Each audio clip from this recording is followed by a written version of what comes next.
Көп даватқа шығып жүрөсүз.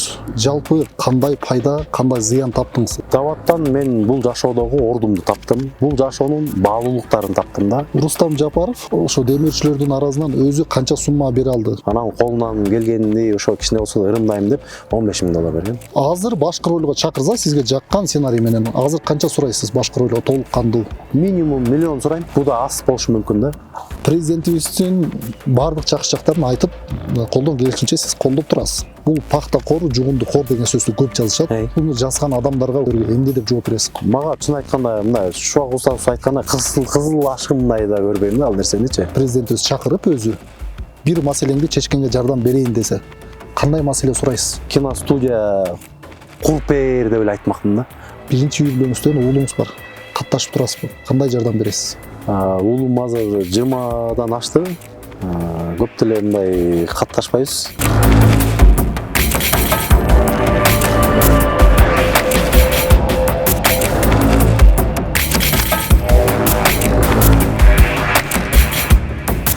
Ассаламу алейкум достор, биз кайрадан эфирдебиз. Бүгүн бизде конокто актер, режиссер, ислам динин таратканга өзүнүн салымын кошуп келе жаткан Алланын сүйүктүү пендеси десек болот. Азамат Арыков агабыз келди. Кош келипсиз. Ассаламу алейкум рахматуллахи ва баракату. Алла разы болсун, чакырганыңарга келип калдык. Жалпы сизди кандай тааныштырган жагат? Эми ал жөнүндө деле ойлонуп турмун. Кино режиссер десе болот.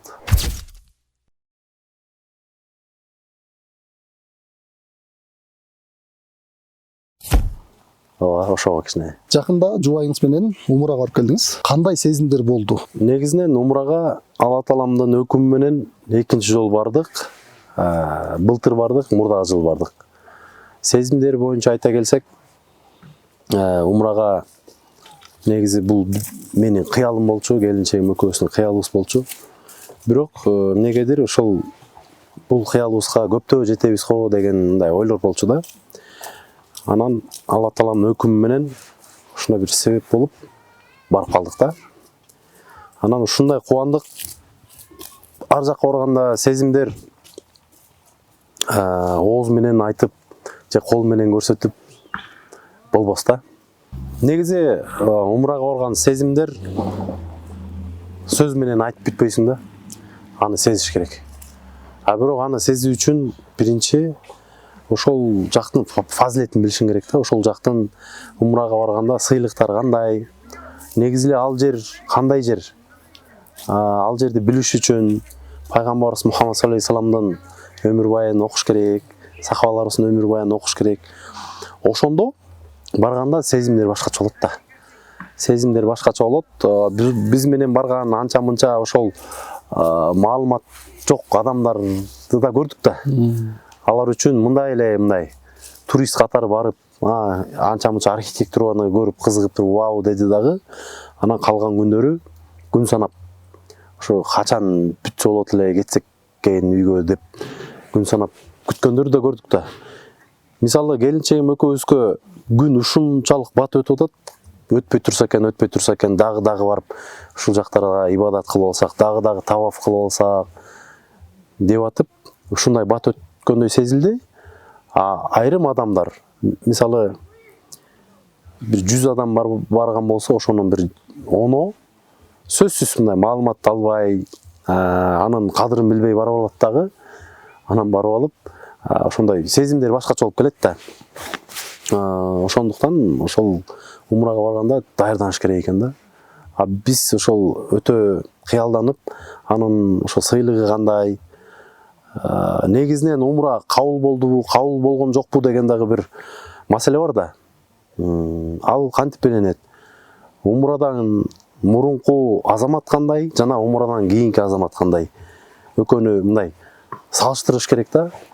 Өзгөрүү болдубу, кайсы жакка өзгөрдү? Эгерде ал умрадан кийинки азамат өзгөрүп, мурдагыдан дагы ийкемдүү болуп, мурдагыдан дагы адамгерчиликтүү болуп, мурдагыдан дагы намазкан болуп, мурдагыдан дагы таквачылык кыла турган болсо, бул деген не дейт? Бул деген умранын кабыл болгондугунан кабар берет экен да. Умрага барып келип адам эгерде өзгөрбөй же тескеринен кете турган болсо, анда бул умра кабыл болбогондон кабар берет экен деп устаздар айтат да. Жалпы сиз көп даватка чыгып жүрөсүз. Даваттан азыр керек дегендер бар, кереги жок дегендер бар, түшүнүгү жоктор. Жалпы кандай пайда, кандай зыян таптыңыз? Ушуну бир кыска так айтып өтсөңүз. Негизи даваттан мен бул жашоодогу ордумду таптым. Андан сырткары бул жашоонун баалуулуктарын таптым да. Маселен, ошол эгерде мен даватка барбаганда баалуулуктарым бир гана материалдык менен чектелмек экен да. Ушинтип бир баланча үй курсам, же баланча машина алсам, же баланча жумушка кирсем, ох, бактылуу болот элем деп ошол менен чектелмек экен. Же болбосо бир Америкага бир виза ачылып калса, ошол менен бактылуу болуп кетет элем деп ошол менен. Анткени бар да, жашоодо ошондой адамдар бар. Жашоосун максаттарды ошондой эле кыска коюлгандар бар да. А бирок жашоону эгер терең кое турган болсоң, бул жашоого негизи Алла Таалам бизди эмне максат менен жаратты? Бул жашоого келген максатыбыз эмне дегенди биз так жана даана биле турган болсок, анткени Алла Таалам бизди бул жашоого өзүнө ибадат кылыш үчүн жаратыптыр да. А биз ошол максатыбызга жетип атабызбы? Ошол милдетибизди аткарып атабызбы? Малды да жаратты. Малды чөп жеш үчүн, өзүнүн курсагын тойгузуш үчүн, жана ушунун музоосун багыш үчүн, мисалы үчүн уй болсо, музоосун багыш үчүн, жана ошол этин, сүтүн бизге бериш үчүн жаратты да. Ал өзүнүн, мындайча айтканда, милдетин аткарып атат. Мындай кынтыксыз аткарып атат да. Милдетин аткарбайм деген жери жок да. Бирок биз бала багып атабыз, оокатыбызды кылып атабыз, тамагыбызды жеп атабыз. Бирок милдетибизди аткарбай атабыз да.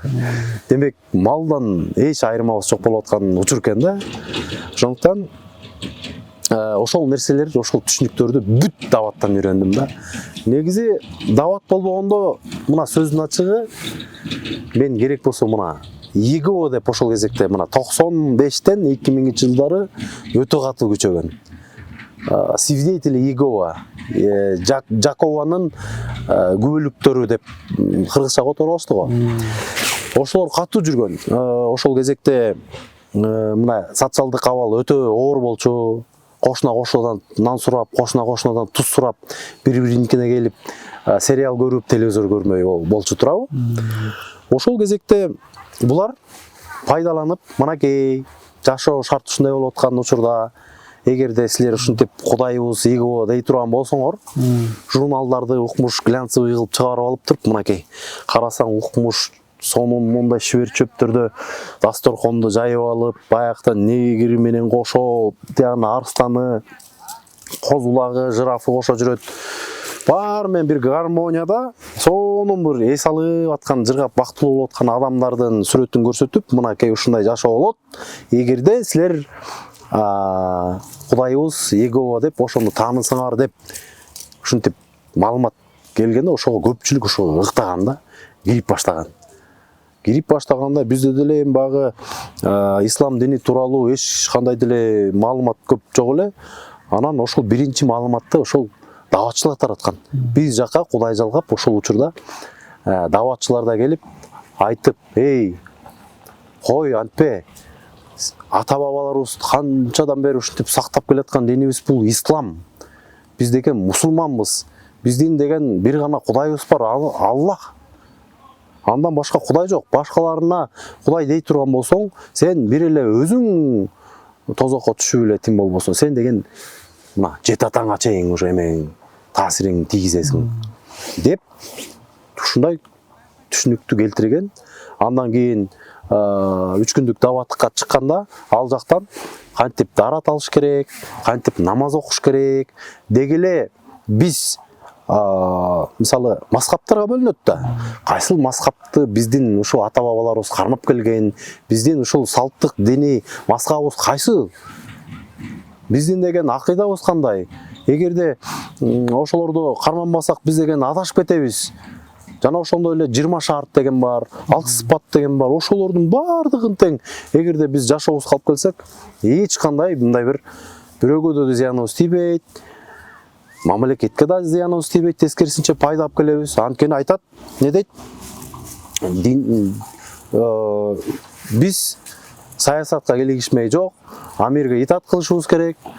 Падышаны эгерде сөгө турган болсоң, падышага урматсыздык кыла турган болсоң, сен деген бейиштин жытын эч качан жыттабайсың деген сыяктуу нерселерди үйрөндүк да. Мен ага чейин мына кички кезде мен сүрөтчүмүн да, өзүм сүрөт көркөм.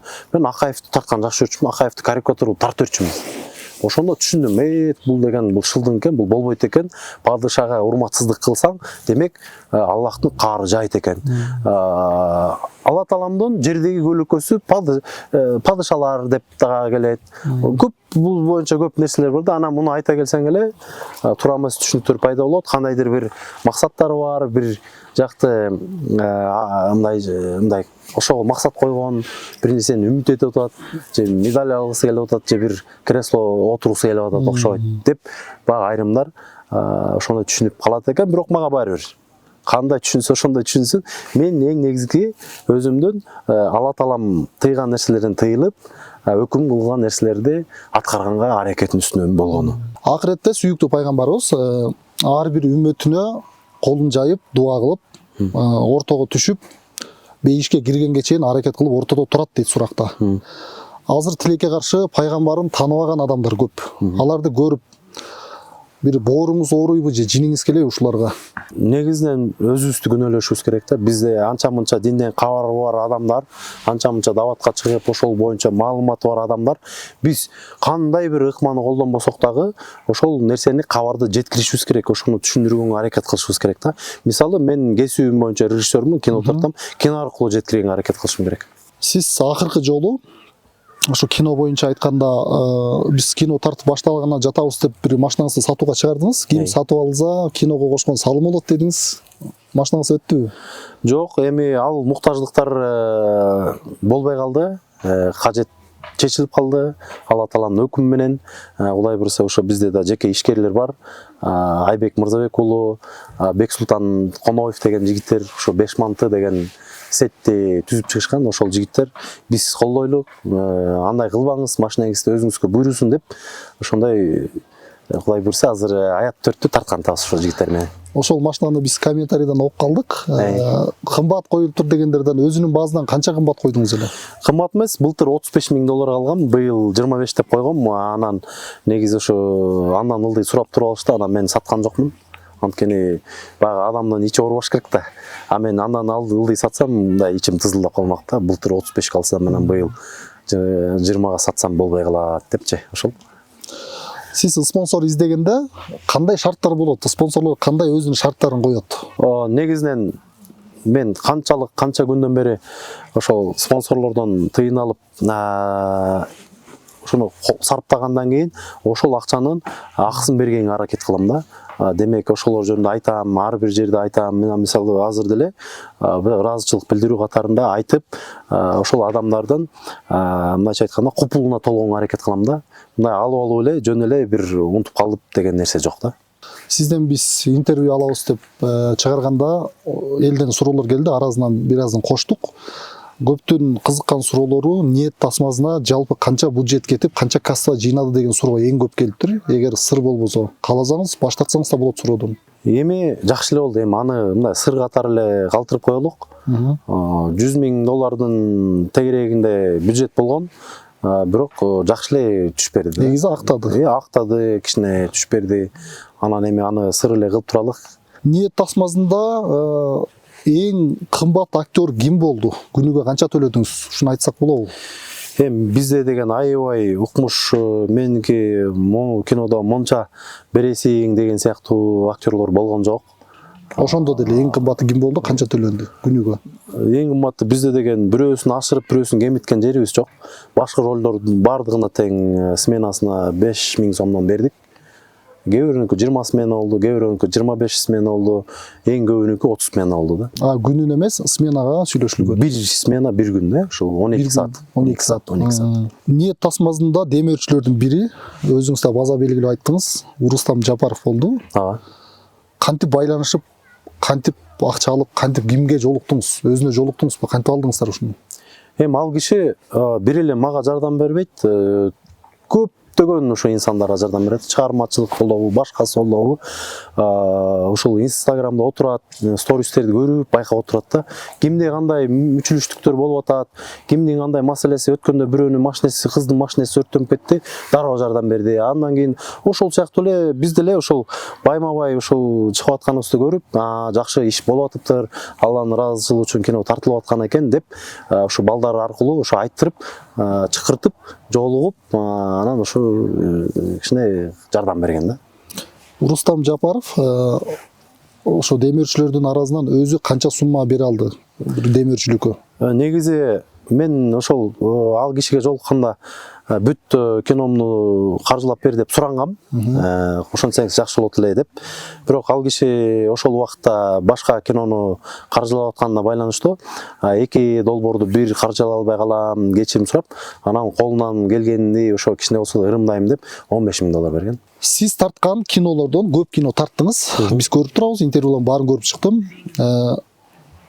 Кайсы кино жакшы актап, кайсы кино актабай калды? Бир эки кинону айта аласызбы? Менде негизинен бардык эле тасмалар өзүн актап, ар дайым эле ошол плюста келгем. Бир эле кино бар, ошо Мурас деген кинобуз, ошентип актабай калды, өзүн жаппай калган. Бир эле ошол ужас жанрына кино тарткан Мурас деген. Кино өтө жакшы деңгээлде тартылган. Мен мисалы канча кино тартсам, бардыгын бириктирип туруп кетирген энергиямды ошол Мурас. Бардыгы бир тең, ошол Мурас бир тең болгондо, Мураска ушунчалык энергия кетирген, ушунчалык болгон күчүмдү жумшагам, бирок ошол жак эми бул Алланын өкүмү, буйрук экен, ошондой болуп калган. Сизде бардык кинолордон өзүңүз аткарып кошулганда 10 каармандан көрөбүз. Көпчүлүк комментарийге жазып атышат, терс каармандан биз элестете албай атабыз деп. Терс каарман берилсе, канчалык аткара алам деп ойлойсуз? Мен эми акырындык менен ошол актерлуктан мындай алыстаганга аракет кылып атам өзүм. Ошо режиссерлукту көбүрөөк аркалаганга өзүмө жагат. Анан эгерде ушундай бир аткара турган нерсе боло турган болсо, бир эле гана 10 каарманда мен сунуштар да көп болгон, буга чейин да көп сунуштардан баш тарткан учурлар болуп келди. Анткени сценарий мага жакпай атты да. Аябай көп сунуштар болду. Комедия жанрында болуп калат, же ужас жанрында болуп калат, же болбосо терс каарман сөгүнө турган жерлер болуп калат. Мындай эле жок рахмат деп элаттым. Бирок сиз азыр актерлукту таштай элексиз ушул учурда. Аят 1ге тартылганда 20,000 сом гонорар сизге төлөндү. Ооба. Азыр башкы ролго чакырса, сизге жаккан сценарий менен азыр канча сурайсыз башкы ролго толук кандуу? Минимум 1 миллион сурайм. Минимум. Бул да аз болушу мүмкүн да. Болду. Жакында Аят 4-тү баштаганы жатасыздар. Ийгилик каалайбыз. Кандай даярдыктар, кандай өзгөчөлүктөр, бир орчундуу нерселерин айтып өтсөңүз. Негизинен мен жогоруда айтып кеттим, ошол жигиттер жөнүндө, ошол Айбек мырза менен Бексултан мырза негизинен ошол Аят 4 тасмасынын продюсерликти, ошол жоопкерчиликти Айбек Мырзабек уулу алды. Кудай буйруса ошол жигит. Эми буга чейин кандай болчу? Буга чейин биз ошол өзүбүз продюсерлик кылып, каражатты өзүбүз издеп, дагы бир нерсе ошол уюштуруу иштерин көбүн, анан жанагы маркетинг, продвижениялардын баардыгын өзүбүз кылып берип, ошол чыгармачылык жагына кичине мындай экиленип калчу элек да. Мында толук кандуу буйруса. Мына 10 каарман катары дагы мен мына дене мүчөмдү трансформация болушум керек да. 15-20 килограмм ыргытышым керек. Мышечный мына булчуң рельеф болуш керек.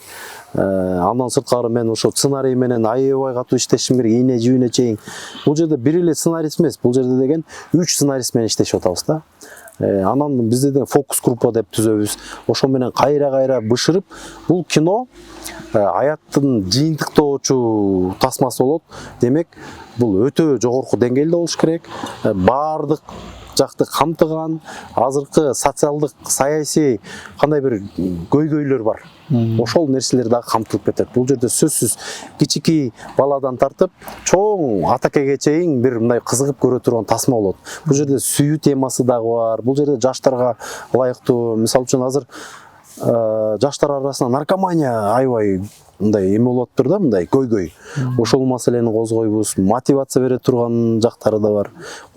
Маселен, техникалык жактан да мурун мисалы биз мындай Black Magic менен тартып же башка менен тартып жүргөн болсок, мында Arim менен тарталы деп атабыз.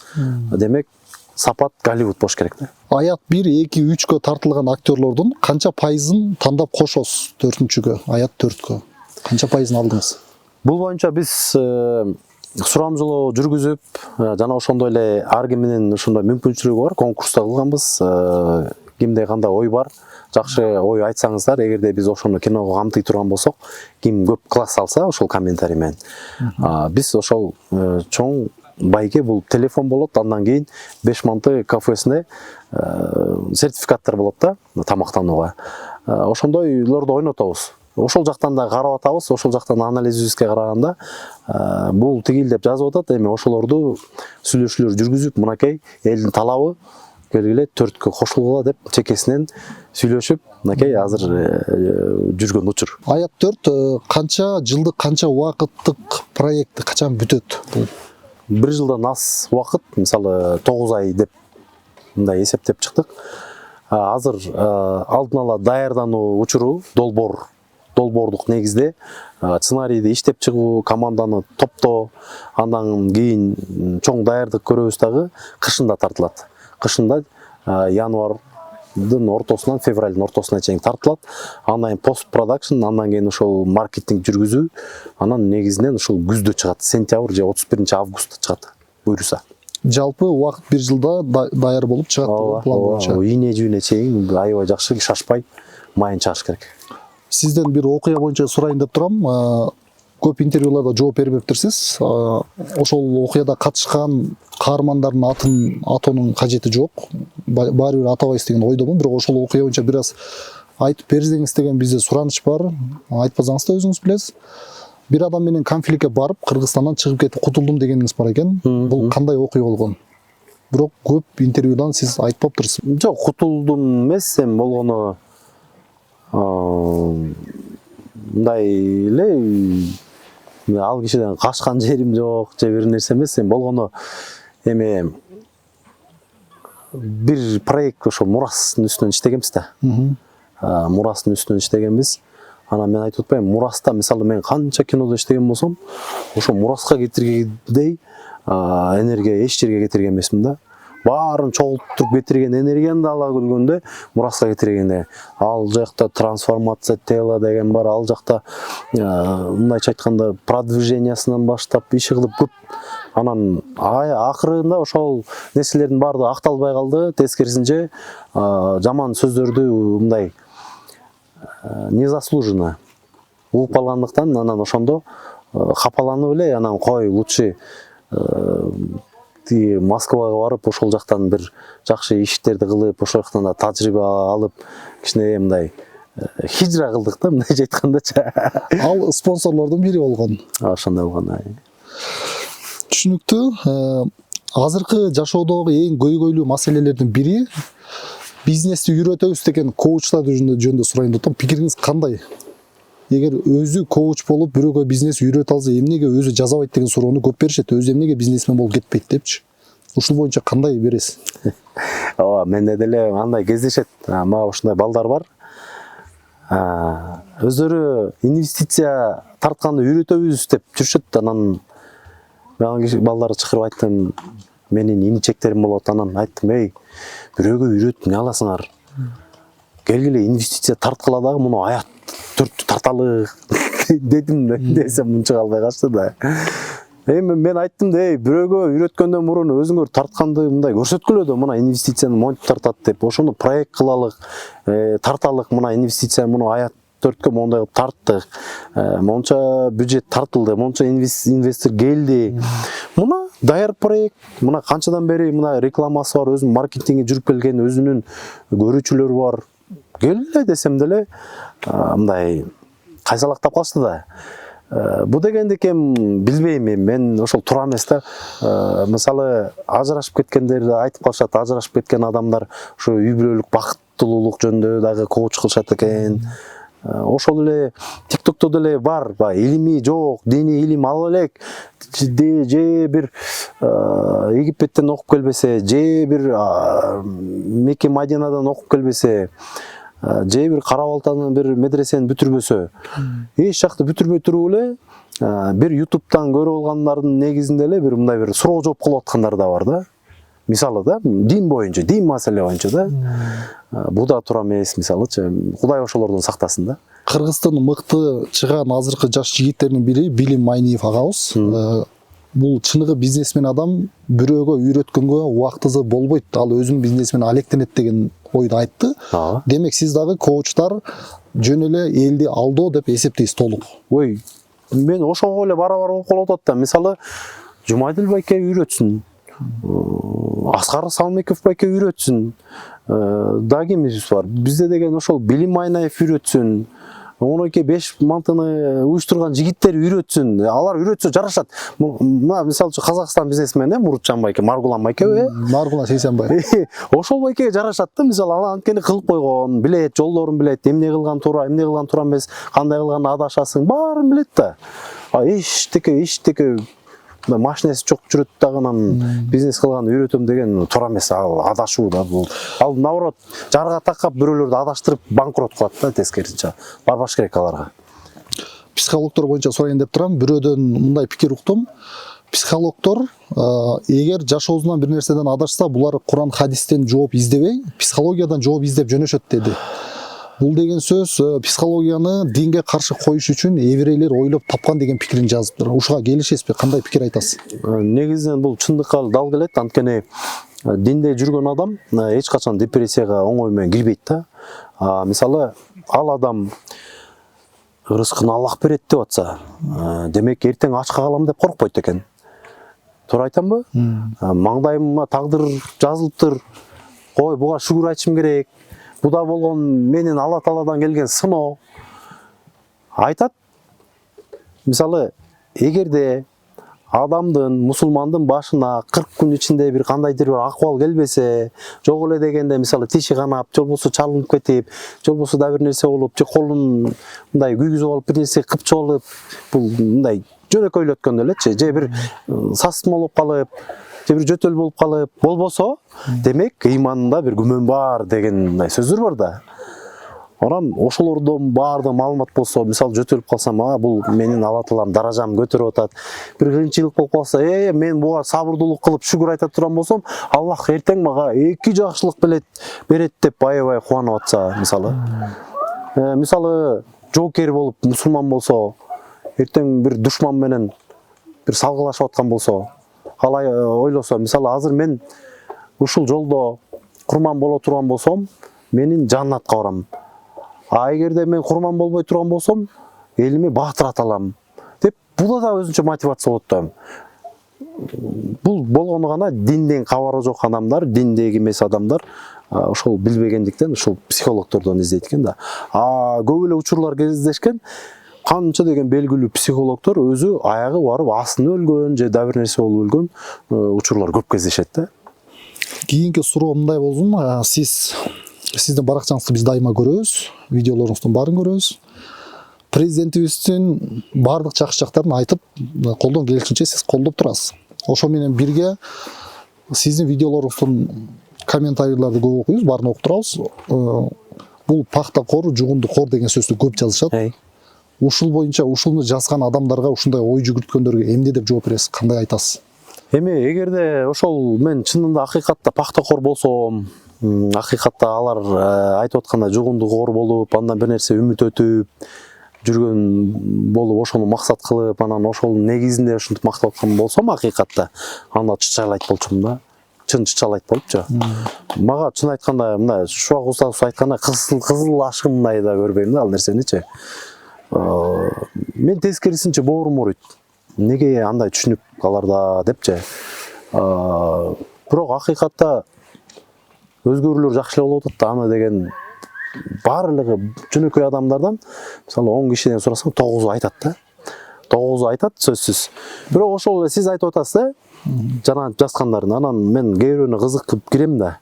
Кирип, жана антип профилдерине кирсем, сөзсүз бир башка бир ошолорго каршы чыккан саясатчылардын сүрөттөрү же бир нерселер турган болот да, видеолору турган болот да. Бул уже ачык айкын эле болуп калат да бул жерде.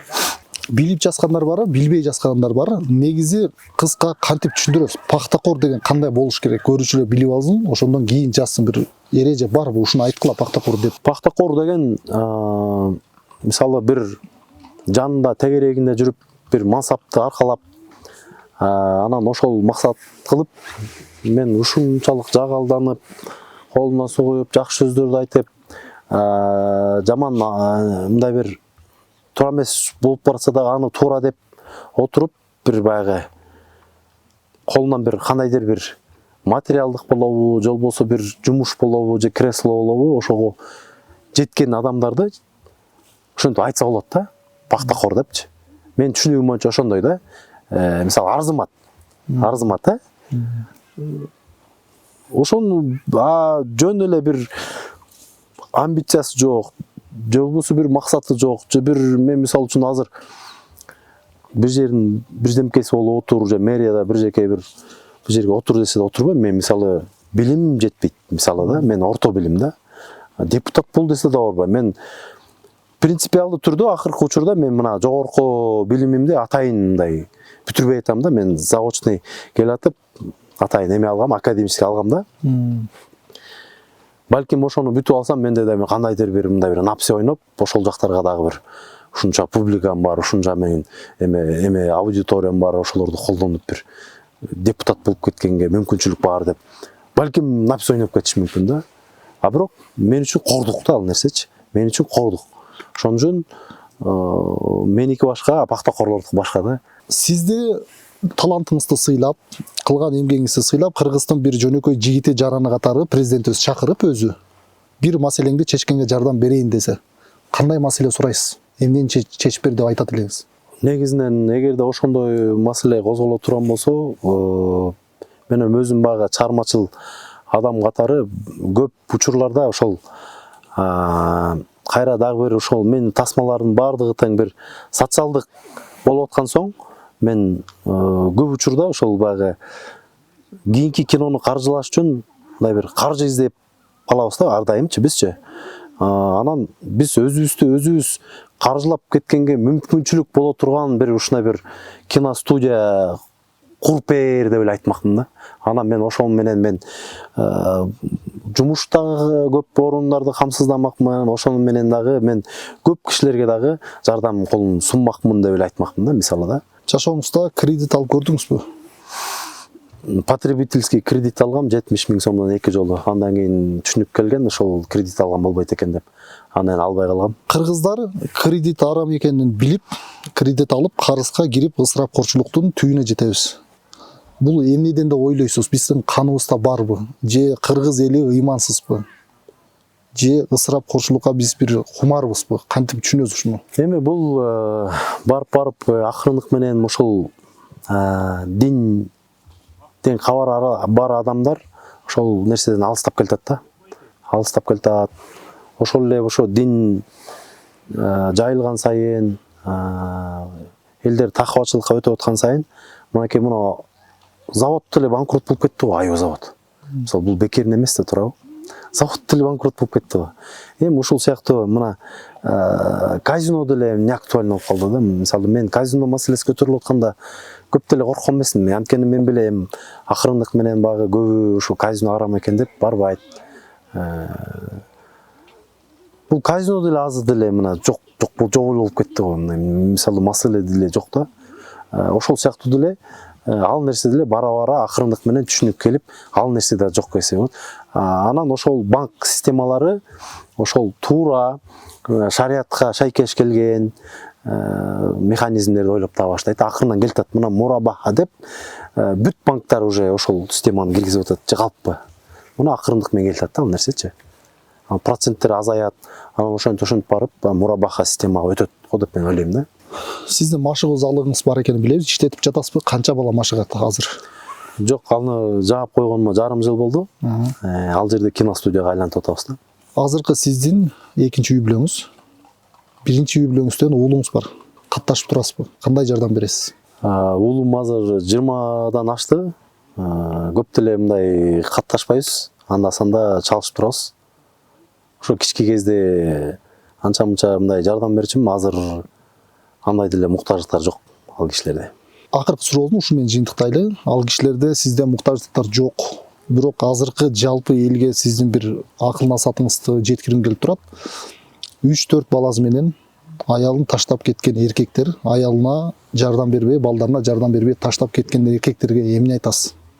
Таштап кеткенби? Таштап кеткен, карабай койгон эркектер өтө көп тилекке каршы.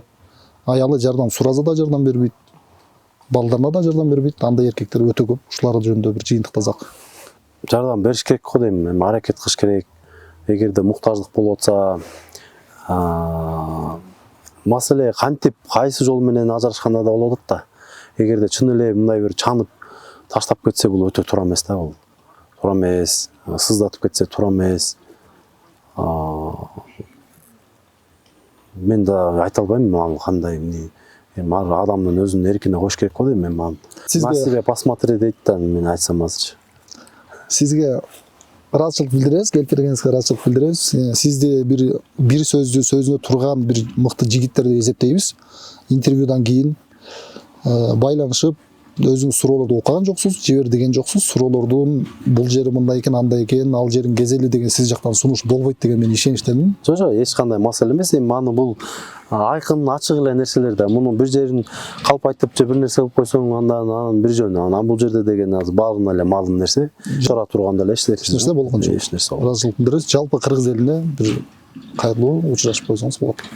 Эми урматтуу туугандар, жакшы маек болду. Мен ойлойм, ушул маектен бир кандайдыр бир ошо өзүңүздөргө бир керектүү, пайдалуу нерсе табаттырсыздар деп ойлойм. Эгерде ошондой бир адамга бир пайда боло турган болсо эле, биз ошол бияктагы биз дагы максатыбызга жеткен болобуз. Алла ыраазы болсун. Көрүп туруңуздар, бөлүшүңүздөр. Биз дагы ошол сиздердин ушундай бир ишеничиңиздерди актап, жакшы тасмалар тартып, ошол тасма аркылуу ушул үгүт насаат ишин жүргүзүп, ушу элибизге, жерибизге, айрыкча ушу өсүп келаткан өспүрүмдөргө жакшы пайда келтирүүнү ушундай убада кылабыз жана ошонун үстүнөн иштеп аракет кылабыз. Алла ыраазы болсун. Өмүрүңүздөргө береке, иштериңиздерге, ден соолуктарыңыздарга Алла таалам береке берген болсун. Ассаламу алейкум рахматуллахи ва баракатух. Урматтуу достор, ушу менен эфир аягына чыкты.